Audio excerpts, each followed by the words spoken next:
It was really beautiful. Thank you. Yeah, no, it's really, really great job. Uh, yeah, I'm trying to think. Honestly, there's not that much to say to really change it, but I guess I do have a couple ideas. I think especially because this is such a lively, sonata and such lively music. I don't know. When I think of this beginning, I think you can do maybe even more on the, maybe even more of a kind of like a plucking sound. If you have a way of doing that, can you start the sonata one more time?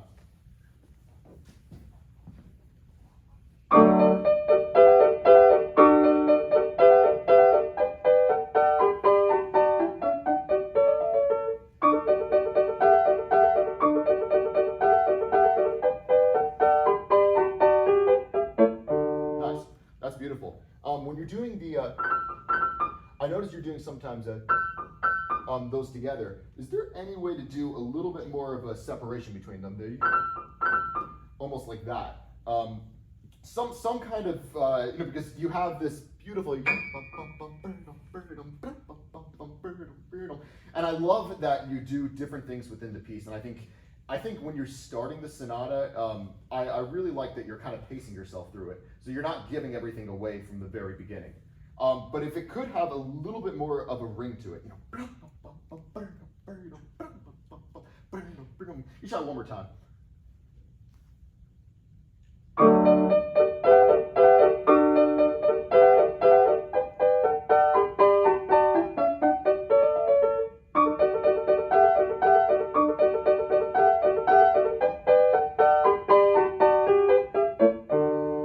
Beautiful, beautiful. Oh, I think that was already a lot better, especially with those. I like what you did a lot there now. If it could be even more in the really try to like pluck it, if you can, like. I don't think you need to be afraid of, especially because you never get a harsh sound on the piano, so you never need to be afraid of overplaying that section. But if that can just be, one more time, just from the start.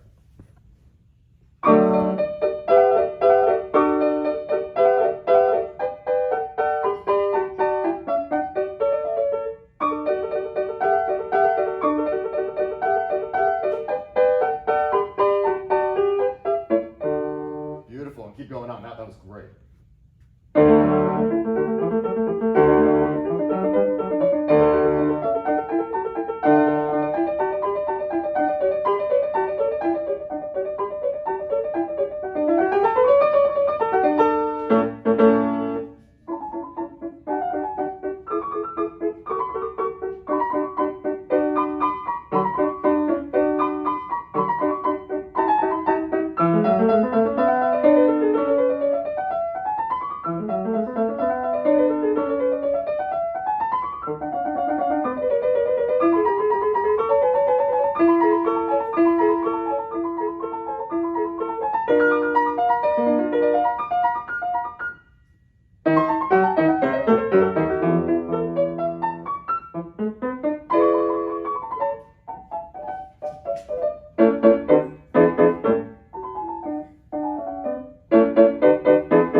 Beautiful, beautiful. That was already, I think, a lot better than when you did it before, because a lot of times I think the challenge with Haydn especially is that so many times there's so many notes and so many different lines going on, especially in the sonata. I think it's easy for it to feel like a run-on sentence sometimes. It's like where you're talking and you're kind of, continuing talking, but you don't really know what you're talking about, and it's just, dragging on and on and on. It's like a run-on sentence.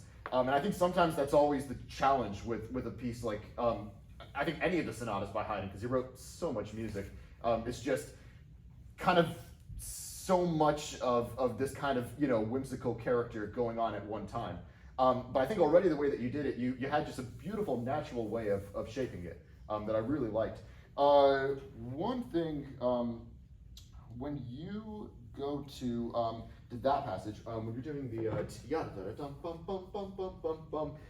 can you be putting a little bit more of an emphasis on that. The yum, ba-da-dum, ba-ba-ba-ba-ba, yum, ba-da-dum. Doesn't need to be too much, but just something to kind of show that, you know, we're diving into a new section now. You know, we're out of this beautiful, everything is blooming, you know, kind of spring nature section. And now it's, you know, it's really beginning to yum, ba-da-dum, ba-ba-ba-ba-ba-ba. I don't know why, but I always think when I'm tuning to the radio every single morning, I always hear, it's always playing some kind of Haydn, especially for the New York station, WQXR. They're always playing something that's lively just to wake you up in the morning. And it's usually with the trumpet or some kind of trumpet-like sound. And there's, it always starts out where you feel like you just want to get up and start your day. And then after a little bit of the introduction, you kind of get to that moment where it starts to carry off and the piece starts to drift off. And I think for this sonata, that's really that key moment. You know, it's almost like a dance in a way. Can you try one more time from, I should try from the beginning one more time.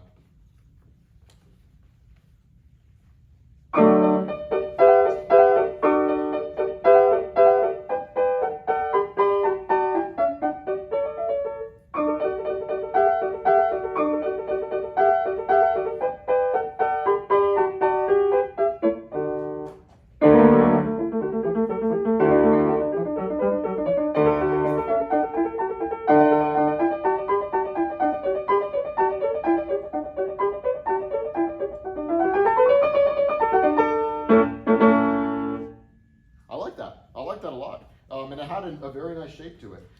Yeah, I mean, you don't need to do, you don't need to go overboard with that accent, but I think just a little lean, you know.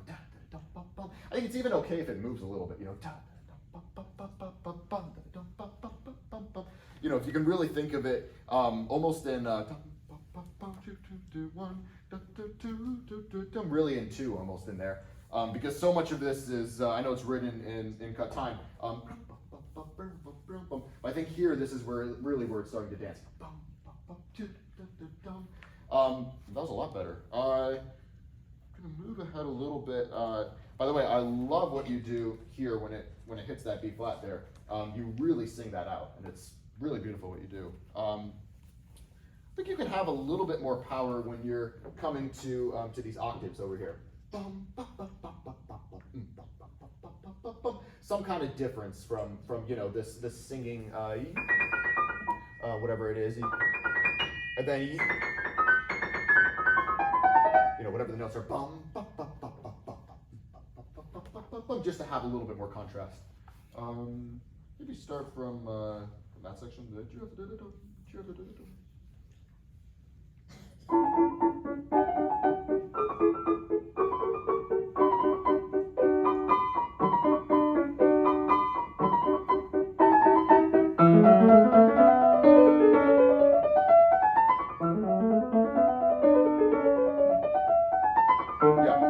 I'm sorry to stop you there.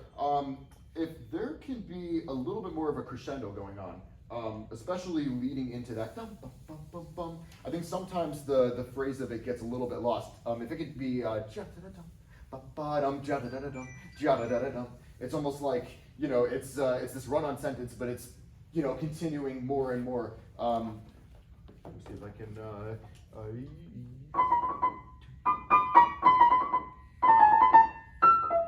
You know, everything is just building up to that. It's almost like building blocks in a way. You know, you start from one level, and then the next level, and then, you know, kind of reaches that summit. One more time from there.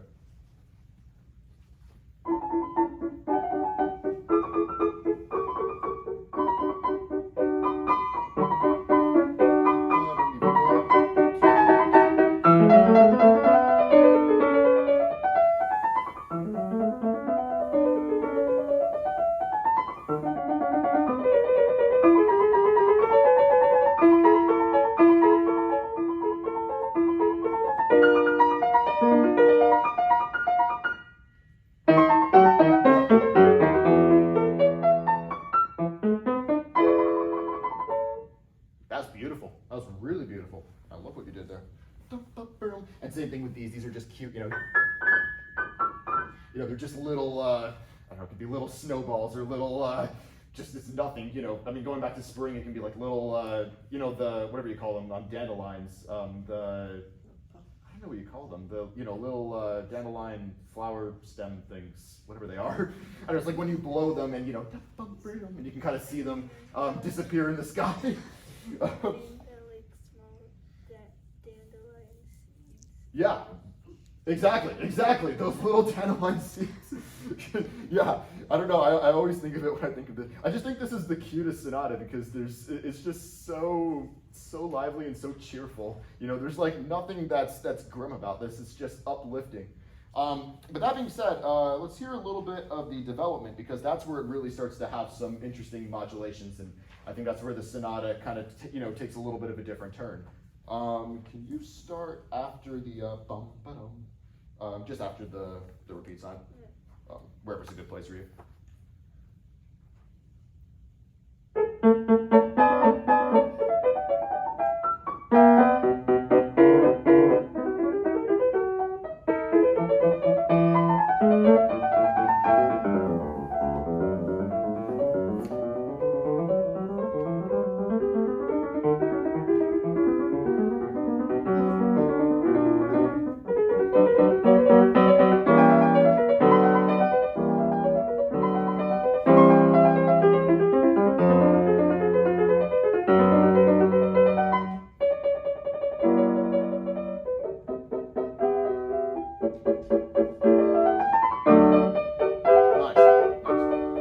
That's a great section.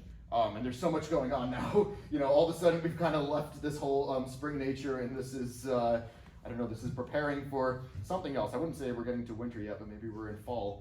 It's kind of the in-between. I like what you're doing a lot. If there's any way, kind of the same thing as the first section, if there's any way to have a little bit more contrasts going on, especially because you have all of these different modulations.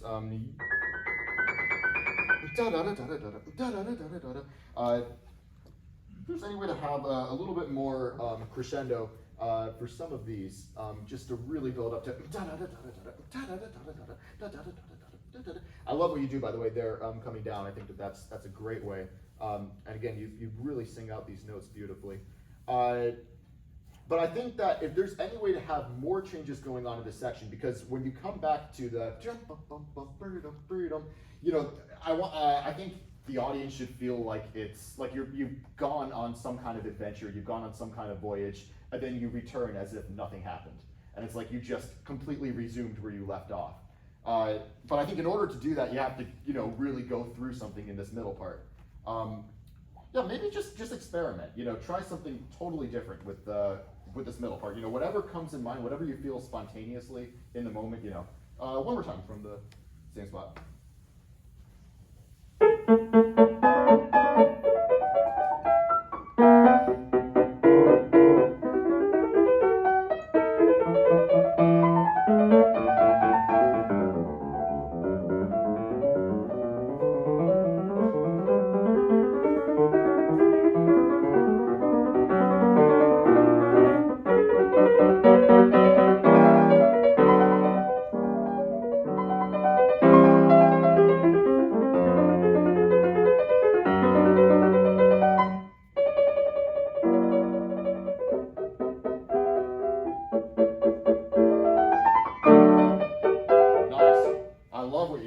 That was really, really beautiful. One super tiny thing, this trill over here, if there's any way to do it, even from the start, just in a quicker tempo, or whatever it goes to. I think right now, it sounds like you're kind of easing into it. But if there's any way, you know, from the start, if that's doable, maybe just from, I don't know, wherever's a good spot for you.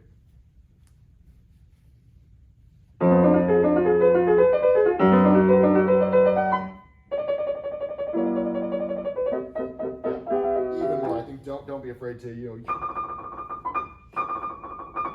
as fast as you can make it. One more time.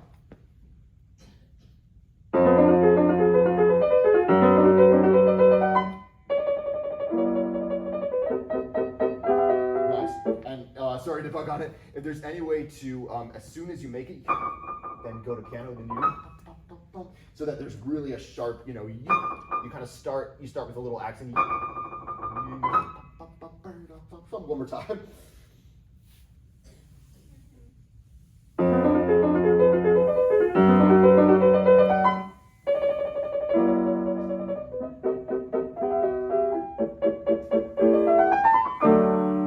Nice, that was great. And same thing here. Sorry. If there could be a little crescendo bursting up.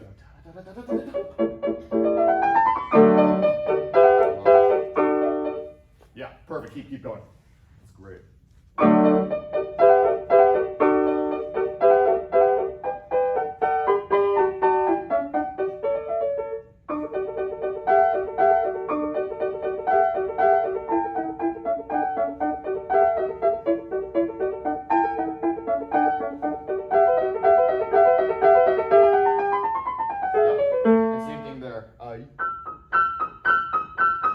Really growing. It's kind of each time it's getting, that was all great though. Just thinking, let's see, maybe just, it's so short. Maybe one more time from the development part, if that's okay.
Beautiful. I love what you're doing also.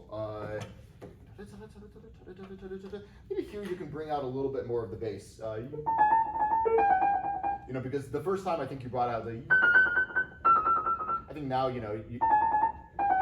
can kind of experiment a little bit with whatever you choose to voice there. But that was all great.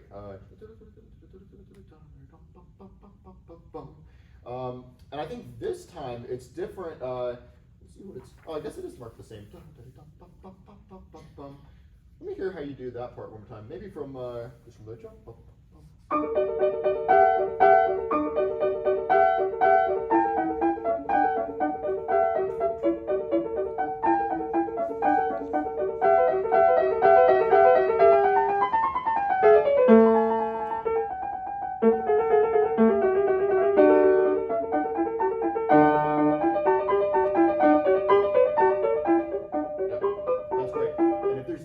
Have a little bit less of all the and the, but maybe a little bit more of the.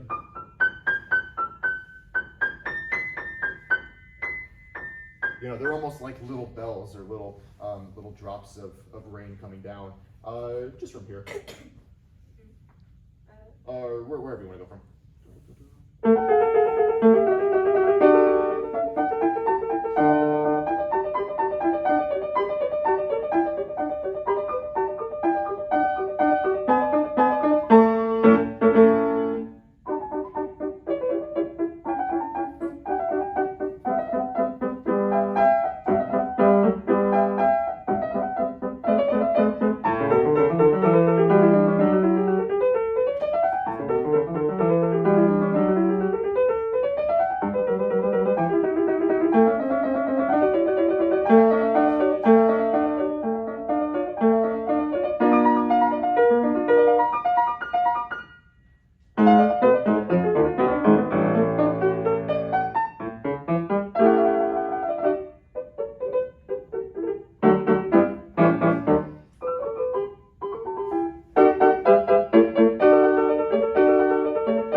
maybe just just like a little, little tiny release, but nothing too much.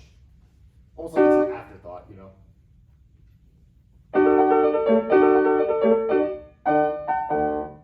Yeah, I like that. And especially, since the slur is really on, I think it's always, it's never yum. I think it's where the emphasis is really yum. It's kind of relaxing there. That's all beautiful. I think in general, you don't need to be afraid sometimes of using maybe a little bit more pedal, especially through passages like this. Maybe if there was a way of, I think the pedal would kind of enrich the sound there a little bit, just a little dab at a time there. Maybe try it out once from around there.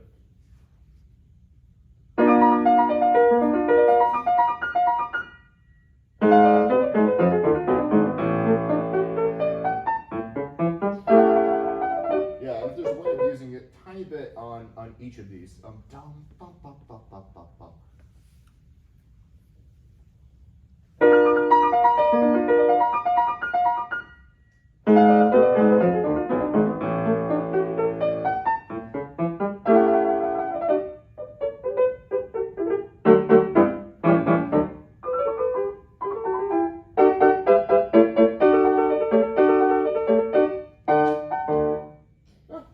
Really beautiful. Yeah. So honestly, I don't have that much more to say. I really love your playing. It sounds really natural. You never force anything. You really just go with the phrase. I think you totally get the character of this whole first movement. I think if I just had any general comments, it would just be to, sometimes it's so easy to get caught up with all the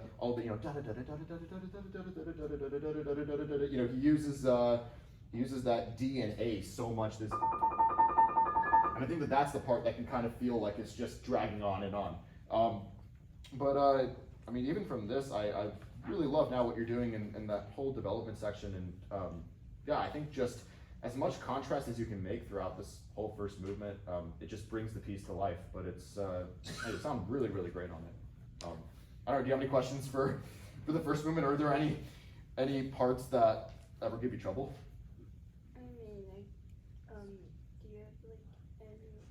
Other ways that are so boring to kind of practice the 16th notes? The 16th notes. I think I don't know. I'm trying to think of a good way to. I think the best way that I can think. I'll try out something. I think it's just not getting too carried away with them. I think it's easy to get kind of stuck with them. But I think if you just keep your arm pretty relaxed and if you always pay attention to where the phrase is going, don't get too worked up with all of those notes. Really just focus on whatever the melody is. I think Haydn puts out so much of the melody at all times, so it's easy to just follow along, where it's going. And I think if you always pay attention to what that is, then it's I don't think you'll run into too much trouble with the 16ths. But also, I don't find that you're really having any trouble with them. I don't know. You sound like it sounds like it's all really fluid and kind of easy for you to do. So I think sometimes you can crescendo a little bit more into them. Especially when it's like phrases like this. Just always keep track of whatever the line is. Just not to focus on each individual note. I think it's to really pull the phrase. And, Haydn is so clear with what the phrases are, so here he kind of makes it self-explanatory with the left hand. That's really guiding the right hand. So it's just to naturally take the phrase wherever it goes. You're doing a really great job of it. I think that would be the only thing I'd have to really say. I don't know, how are you doing on time? Or We should probably get it. Okay, sounds good. You sound really, really beautiful on this. It's great choices.